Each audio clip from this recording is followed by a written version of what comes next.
क्या अमीर बनना सिर्फ किस्मत का खेल है, या फिर कुछ ऐसी आदतें हैं, कुछ ऐसे तरीके हैं जिन्हें कोई भी अपना सकता है? तो चलिए आज हम दौलत बनाने वालों के उसी ब्लूप्रिंट को समझने की कोशिश करते हैं जो 17 सालों के गहरे अनुभव पर आधारित है। अच्छा, ये सारी बातें आई कहाँ से हैं? ये विश्लेषण बिजनेस जर्नलिस्ट सोनिया शेनॉय के 17 साल के तजुर्बे पर आधारित है। इन सालों में उन्होंने सैकड़ों सफल बिजनेस लीडर्स और वेल्थ क्रिएटर्स के इंटरव्यू लिए और उनकी सोच और दौलत बनाने के सफर को बहुत करीब से देखा और समझा। तो सबसे बड़ी सीख जो सामने आई वो ये है कि दौलत कोई लॉटरी नहीं है, कोई संयोग नहीं है। ये कुछ खास आदतों और एक सही मानसिकता का नतीजा होती है। और अच्छी खबर यह है कि ये एक ऐसा ब्लूप्रिंट है जिसे कोई भी सीख सकता है और अपनी जिंदगी में अपना सकता है।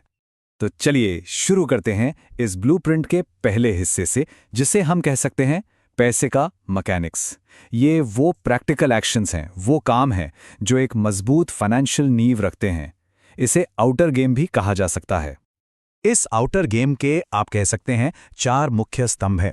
पहला, अपने निवेश को ऑटोमेट करना। दूसरा, कमाई से ज्यादा बचत करना। तीसरा, कमाई से कम खर्च करना। और चौथा, और शायद सबसे जरूरी, जितनी जल्दी हो सके उतनी जल्दी शुरुआत करना। ऑटोमेशन का सिद्धांत बड़ा आसान है। पहले खुद को भुगतान करो, मतलब जैसे ही कमाई अकाउंट में आती है, एक तय हिस्सा अपने आप सीधे निवेश में चला जाता है। इसके बाद जो रकम बचती है उसी से महीने के खर्चे पूरे होते हैं। इससे होता यह है कि विल पावर या कल कर लेंगे वाली बात ही खत्म हो जाती है और दौलत बनाना पहली प्राथमिकता बन जाता है। ये एक बहुत ही बड़ा मानसिक बदलाव है, एक मेंटल शिफ्ट। असली गेम चेंजर ये नहीं है कि कोई कितना कमाता है, बल्कि ये है कि उस कमाई में से कितना बचाया जाता है। वेल्थ क्रिएशन की असली रफ्तार बचत की दर से तय होती है, सिर्फ इनकम से नहीं। आपको पता है, जो सच में अमीर लोग होते हैं ना, वो अक्सर बाहरी दिखावे पर ध्यान नहीं देते। इसका एक बेहतरीन उदाहरण है जाने माने निवेशक रमेश दमानी। सैकड़ों करोड़ की नेटवर्थ होने के बावजूद वो आज भी लगभग वही पुरानी कार चलाते हैं और उसी घर में रहते हैं। ये दिखाता है कि वो कीमत से ज्यादा वैल्यू को अहमियत देते हैं। वक्त की ताकत को ना कभी भी कम नहीं समझना चाहिए। 25 से 35 साल की जो उम्र होती है वो निवेश का सुनहरा दौर है। क्यों? क्योंकि जिम्मेदारियां कम होती हैं और ग्रोथ की गुंजाइश ज्यादा।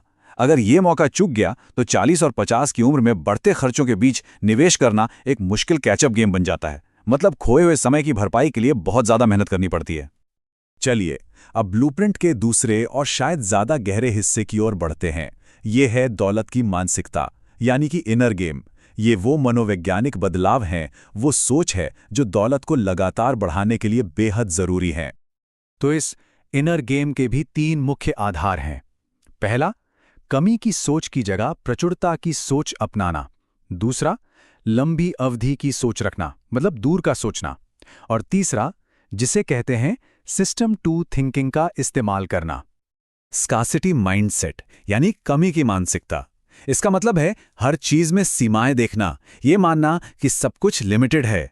इस सोच वाले लोग हमेशा इस पे ध्यान देते हैं कि क्या गलत हो सकता है, और यही डर उन्हें एक्शन लेने से, आगे बढ़ने से रोकता है।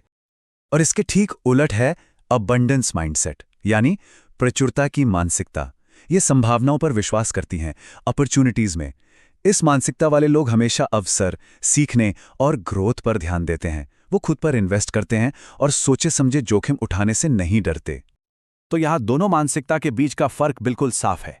कमी की सोच वाला हार से बचने के लिए खेलता है, जबकि प्रचुरता की सोच वाला जीतने के लिए। एक किनारे पर बैठा रहता है तो दूसरा लहरों की सवारी करता है। एक असफलता से हर हाल में बचना चाहता है, दूसरा असफलता को सीखने का एक हिस्सा मानता है। 80 लाख रुपए, एक बड़ा नंबर है ना? लेकिन ये सिर्फ एक नंबर नहीं है, इसके पीछे एक कहानी है। ये कहानी है लंबी अवधि की सोच की ताकत की। ये 80 लाख रुपए सोनिया की अपनी पर्सनल जर्नी का नतीजा है। 2014 में उन्होंने हर महीने 20,000 रुपए की एक एसआईपी शुरू की, और 10 साल तक लगातार निवेश करते रहने का नतीजा, आज उस निवेश की कीमत 80 लाख से भी ज्यादा है। यही है लंबी अवधि की सोच और कंपाउंडिंग का असली जादू। अब बात करते हैं सिस्टम 1 थिंकिंग की। यह है हमारा तेज सोचने वाला दिमाग, ऑटोमेटिक, इमोशनल और रिएक्टिव।